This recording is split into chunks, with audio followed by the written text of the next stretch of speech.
Um estrondo forte e a parede branca despenhou-se. Tinham menos de 3 segundos. Constantine, de 20 anos, o mais inexperiente do grupo, foi o único que conseguiu reagir. E foi ele quem depois desenterrou os outros com as próprias mãos.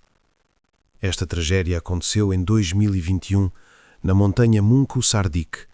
Mas para compreender como tudo aconteceu, é preciso começar de longe. Maio de 2021. Os longos feriados, a altura ideal para escapar para as montanhas depois do inverno. É verdade que 4 dias de folga não chegam para uma expedição séria, por isso os turistas escolhem rotas mais curtas. Munku Sardik é perfeita para isso. Um dia de viagem para ir, um dia para a subida, mais um dia de preparação ou para subir a um pico vizinho. Algumas palavras sobre a montanha. Munku Sardik é o ponto mais alto das montanhas Sayan, com 3.491 metros acima do nível do mar. O nome traduz-se como cume eterno e despojado. O pico está coberto de gelo e neve durante todo o ano. O vento ali quase nunca abranda, precipita-se da cordilheira e traz consigo estilhaços de gelo que cortam o rosto mesmo através de uma balaclava. Para os buryates, é um lugar sagrado. Antigamente não se podia subir aqui sem mais nem menos. Eram necessários rituais especiais, a permissão dos espíritos. As mulheres eram totalmente proibidas de se aproximarem da montanha. Acreditava-se que os espíritos não toleravam estranhos e que a própria montanha decidia quem deixar passar. Agora tudo é mais simples. Há rotas traçadas, não são necessários rituais. Mas os locais ainda dizem que a montanha se lembra. Para o cume levam trilhos de diferentes dificuldades, 1B, 2A, 2B. Existem também variantes mais sérias para alpinistas preparados. No turismo desportivo, a primeira categoria é considerada a mais fácil, a sexta, a mais difícil. Assim, a maioria das rotas em Munku Sardik são tecnicamente simples e acessíveis a praticamente qualquer pessoa que tenha alguma familiaridade com as montanhas. Pelo menos é o que está escrito nos guias. Na prática, tudo depende da estação. O trilho de verão e a encosta de primavera são 2 mundos diferentes. O ponto de partida é a ponte sobre o rio Beli Irkut.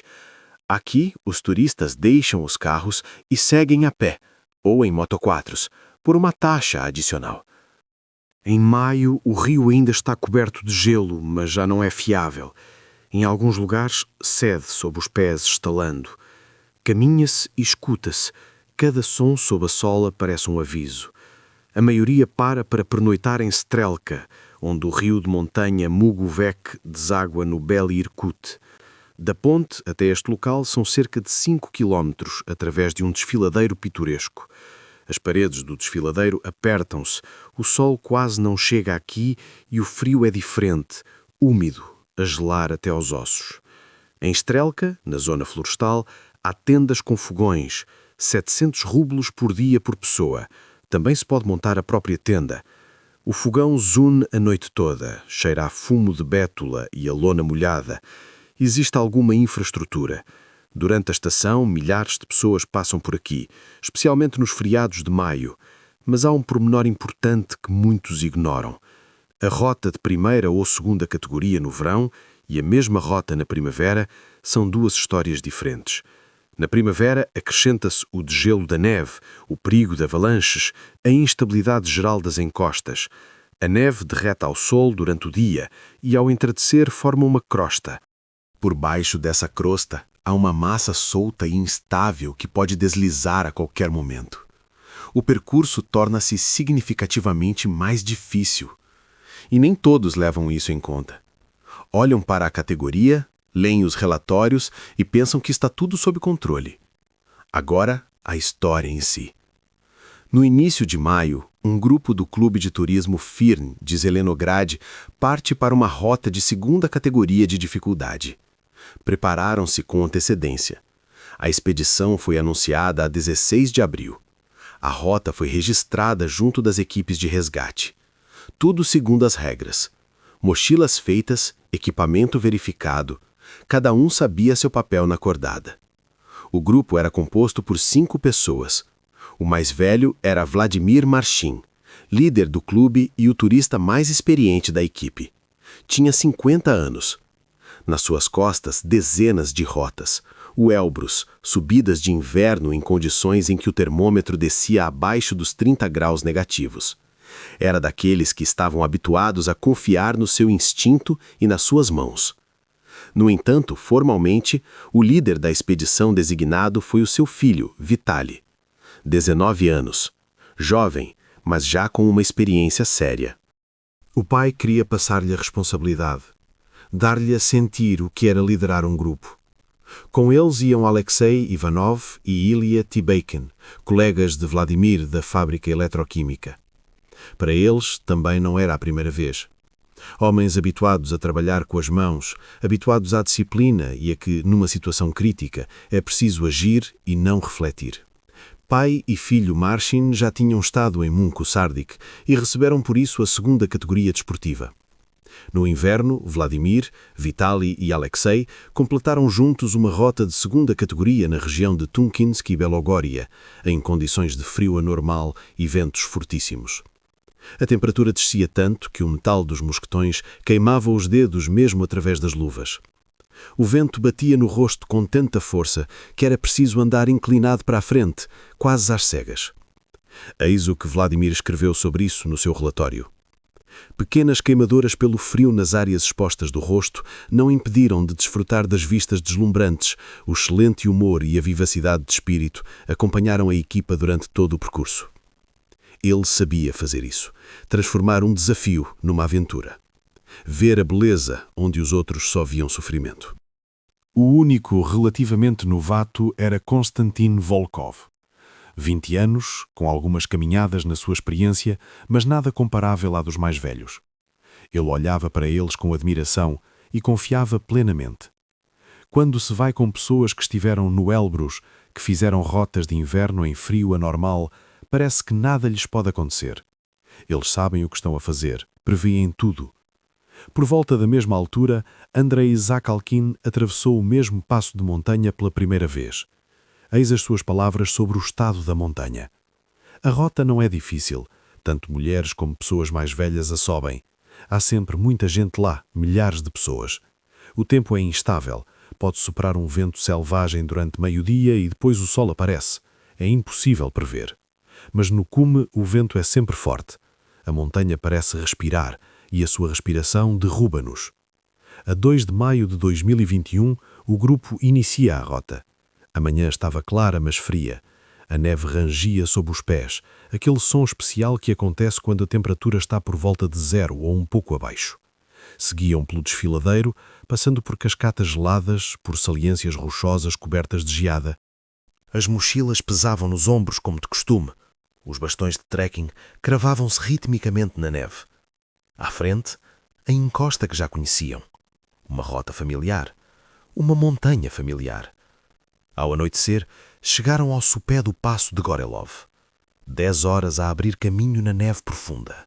As pernas doíam, o sangue latejava nas têmporas. A respiração há muito se transformara num ritmo rouco.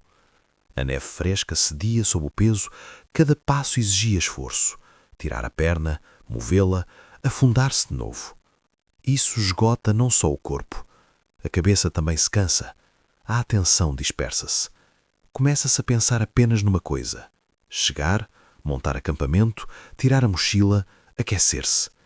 Eram cerca de 6:30 da tarde. O sol já se estava a pôr. As sombras na neve tornaram-se longas e azuis. A temperatura começou a cair. Estavam a cerca de 300 metros do seu objetivo intermédio. A 3 de maio, as equipas de resgate recebem uma mensagem. Uma avalanche ocorreu no passo de Gorelov. Nessa área, encontrava-se um grupo registado de 5 pessoas. A pessoa que ligou falava de forma confusa, a voz falhava. A comunicação nas montanhas é má, as palavras desapareciam e voltavam em fragmentos. Explicou que conseguiu sair sozinho e desenterrar 2 companheiros. Um deles, o líder do grupo, já estava morto. Onde estavam os outros 2 e o que lhes aconteceu, nesse momento não se sabia. Noite. Frio. algures debaixo da neve, talvez ainda houvesse pessoas vivas, ou talvez não. Devido ao mau tempo e à escuridão que se aproximava, as equipes de resgate só voaram para o local na manhã seguinte. À noite é inútil e perigoso procurar nas montanhas. Um passo em falso e os próprios socorristas podem ficar sob uma avalanche. De manhã, o helicóptero subiu ao céu cinzento e dirigiu-se para o passo. Lá, encontraram os corpos de mais 2 mortos, a 10 metros do primeiro encontrado. Pai e filho, a 10 metros um do outro. O resultado: dos 5, 3 não sobreviveram. O que aconteceu então na encosta? O turista Grigori Gavrilov, que nesse dia estava no acampamento base e também planejava a subida, descreve-o assim. O seu grupo estava no lago e ouviu a avalanche a descer. Primeiro um baque surdo, como se algo enorme tivesse rebentado dentro da montanha. Depois um zumbido crescente. No acampamento, até as mesas tremeram. A vibração passou pela terra, pelas pedras, por tudo. Muito provavelmente, o deslizamento foi provocado por um terremoto. Um microabalo que ninguém notou, mas a montanha notou. O próprio Grigori não foi ao cume nesse dia. Tinha um mau pressentimento. Não conseguia explicar. Simplesmente sentia que não devia. Segundo ele, a montanha não é de facto fácil, embora seja apresentada como muito acessível. Lá é muito frio, é necessário vestuário de alpinismo profissional e equipamento anti-avalanche. Mas a maioria tem apenas um capacete, um piolé e crampons. As pessoas vêm como se fosse um passeio. Olham para as estatísticas, milhares de pessoas passam e pensam que é simples. As estatísticas não contam aqueles que não tiveram sorte. Por ironia do destino, quem menos sofreu foi o participante mais inexperiente, Konstantin Volkov, de 20 anos. A avalanche atingiu-o apenas de raspão. A massa de neve passou ao lado, empurrou-o, derrubou-o, mas não o cobriu completamente. Ele conseguiu sair rapidamente sozinho, cuspindo neve, sem perceber imediatamente o que tinha acontecido. Os ouvidos zumbiam. O mundo à sua volta mudara em segundos. Onde momentos antes havia pessoas, agora jazia um caos branco. Eis o que ele contou mais tarde. Ouvimos um estrondo forte e vimos uma massa de neve a mover-se na nossa direção. Foi muito assustador. Medo não é bem a palavra certa, é outra coisa. Quando percebes que não há para onde fugir, que vais ser soterrado, o tempo estica-se. Cada segundo torna-se longo e viscoso. Vês tudo, como a neve rola para baixo, como levanta uma poeira branca, como o teu companheiro ao lado tenta virar-se e não consegue. Mas Konstantin não entrou em pânico. Algo dentro dele funcionou, talvez o instinto, talvez aquela estupidez juvenil que por vezes salva vidas. Ele correu imediatamente para desenterrar os companheiros. Com as próprias mãos, porque não tinha pá. A neve entrava-lhe debaixo das unhas, os dedos ficaram dormentes quase de imediato, mas ele continuou a cavar. Metodicamente, rapidamente, sem pensar em nada a não ser numa coisa. Lá embaixo há alguém. E ele conseguiu. Tirou Ilya Tibekin. Ele estava vivo. Tossiu, começou a respirar, abriu os olhos. Juntos, encontraram Vladimir Marshin debaixo da massa de neve, mas ele já não respirava. O rosto tranquilo, quase sereno. A neve tinha-lhe enchido a boca e o nariz. Asfixiou nos primeiros minutos. Não conseguiram encontrar os outros. A camada de neve era demasiado profunda. Cavaram enquanto tiveram forças. Depois perceberam, sem pás, sem sondas, era inútil. Eis como Ilya Tibekin recorda aquele momento. Tudo aconteceu a cerca de 300 metros do nosso objetivo intermédio, por volta das 6:30 da tarde. Ele ouviu o estalo característico, o som da placa de neve a desprender-se da encosta. Um som que ele recordará para o resto da vida. Agudo, seco, como se alguém tivesse batido palmas mesmo ao lado do seu ouvido. E percebeu logo, não conseguiria fugir. Uma avalanche é mais rápida que um ser humano, sempre mais rápida. Só teve tempo de se encolher, apertar os braços contra o peito, curvar-se. Sentiu o impacto, pesado, com todo o corpo. Durante alguns segundos foi rodado dentro da massa de neve como numa máquina de lavar. Não sabia onde era cima, onde era baixo. Depois tudo parou. Escuridão. Pressão por todos os lados. A neve era densa, compactada. Não conseguia mexer-se. Respirar era difícil. Havia pouco ar. E silêncio. O silêncio absoluto que só existe debaixo da neve. Durante toda a noite, até de manhã, os sobreviventes permaneceram junto ao corpo do companheiro falecido, enrolados em sacos-cama. A noite nas montanhas, a essa altitude, é um frio especial. Penetra em todo o lado, no saco-cama, na roupa, nos ossos. Os dentes batem tanto que os maxilares doem.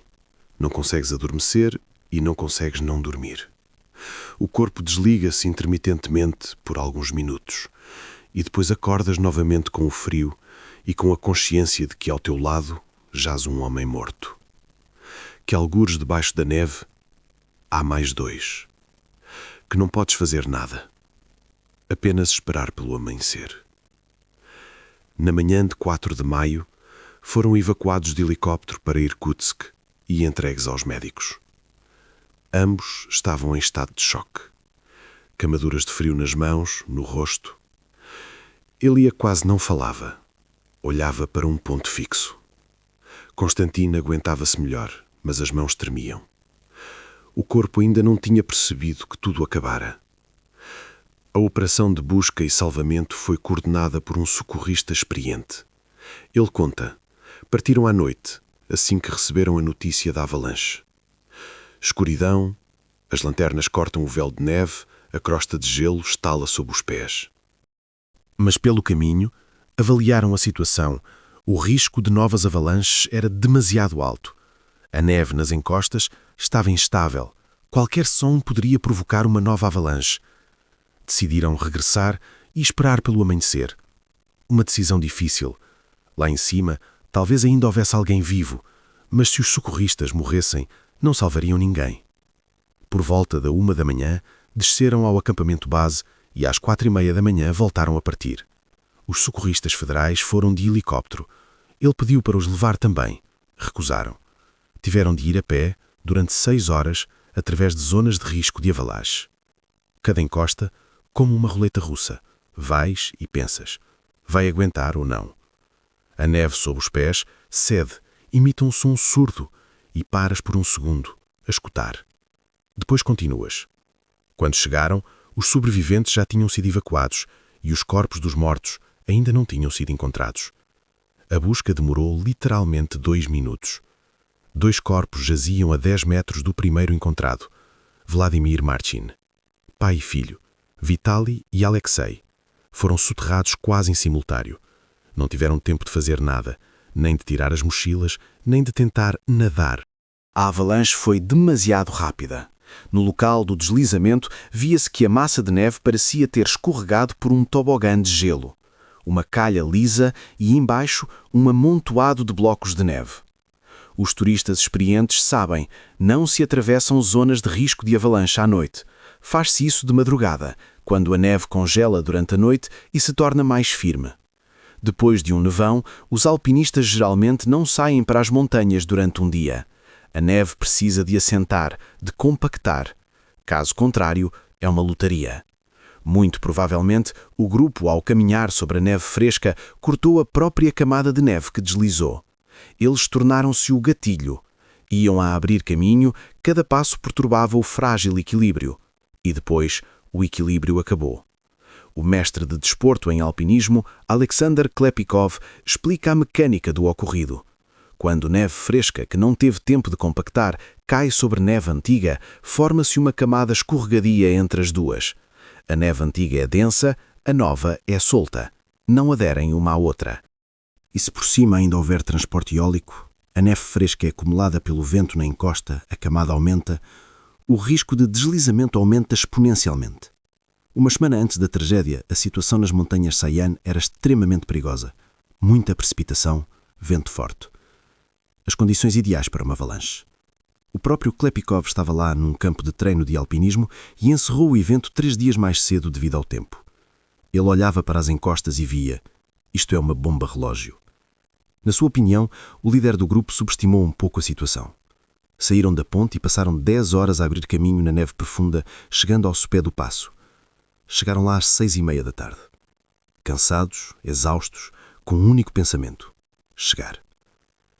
Se tivessem parado um pouco antes, pernoitado e partido de manhã pela neve congelada, talvez a tragédia pudesse ter sido evitada. Talvez. Nas montanhas nunca há garantias. Os especialistas estão convencidos. Na maioria das vezes, as vítimas das montanhas são ou turistas completamente inexperientes ou, pelo contrário, demasiado experientes, aqueles que subestimam as suas forças. Os novatos morrem por desconhecimento. Os experientes, por excesso de confiança. Ambas são armadilhas. Durante a operação de busca, os socorristas notaram um detalhe importante. As mochilas dos falecidos estavam bem presas, as correias dos bastões de trekking apertadas nos pulsos. Isso significa uma coisa: eles não esperavam uma avalanche, não se prepararam para ela. Seguiam uma rota que milhares de pessoas tinham percorrido antes deles. Ao atravessar zonas de risco de avalanche, recomenda-se desapertar a alça peitoral e o cinto da mochila e tirar as dragonas dos bastões. A lógica é simples. Se fores apanhado por uma avalanche, livras-te rapidamente do equipamento e tentas nadar para fora da massa de neve. Mexes os braços, como um nadador, tentas manter-te à superfície. As hipóteses de sobreviver aumentam significativamente. Mas para isso é preciso pensar na avalanche com antecedência. E eles não pensaram. Normalmente, em análises deste tipo, é costume apontar os erros específicos dos participantes ou do líder, mas aqui a situação não é tão clara. Aparentemente, tudo foi feito corretamente. Um grupo experiente, um líder competente, registro junto das equipas de resgate, equipamento verificado. Eles não eram novatos imprudentes, sabiam o que estavam a fazer. E mesmo assim, parece que a causa foi uma trágica confluência de circunstâncias. O terremoto que ninguém sentiu, a neve fresca que se acumulou da forma errada, a hora do dia em que a encosta já começava a soltar-se. Tudo se juntou num único ponto, e esse ponto foi fatal. Isso também acontece. As montanhas não perdoam, mas nem sempre avisam. E, no entanto, há uma coisa a salientar. Os turistas experientes muitas vezes subestimam as montanhas de baixa altitude. A lógica é mais ou menos esta. Se já subi picos de 5.000 metros, se já estive no Elbrus, se sobrevivi a rotas de inverno, então aqui posso relaxar um pouco.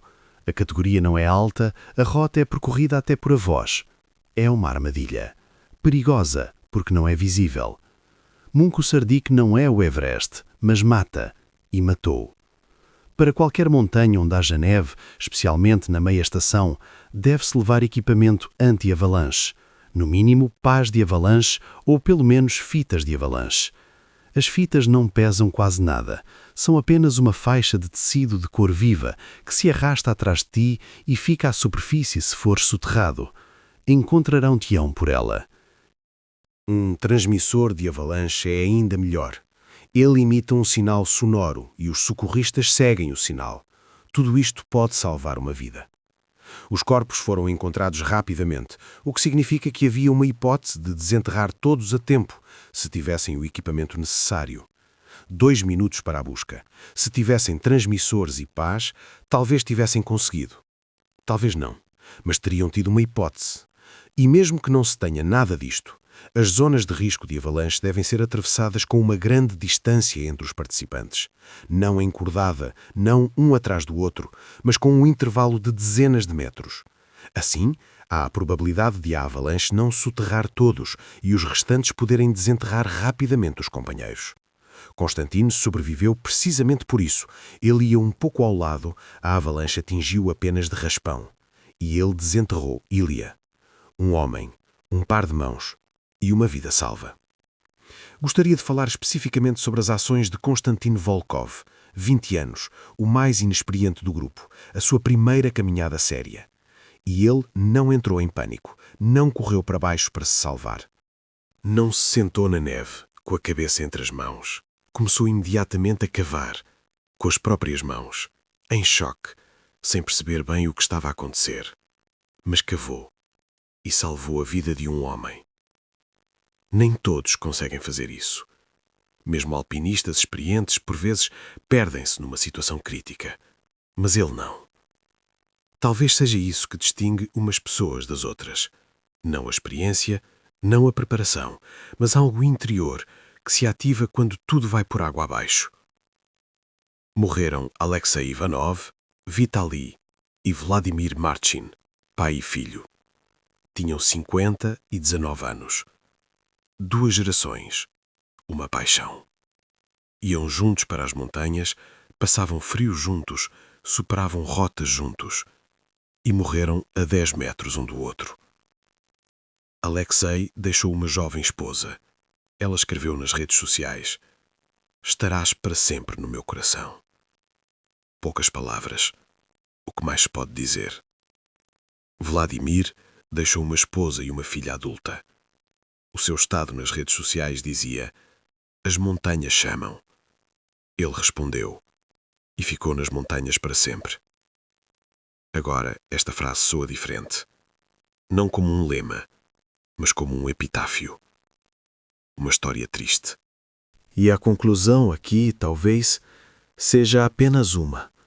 Preparem-se para a caminhada simples exatamente da mesma forma que se preparam para as difíceis.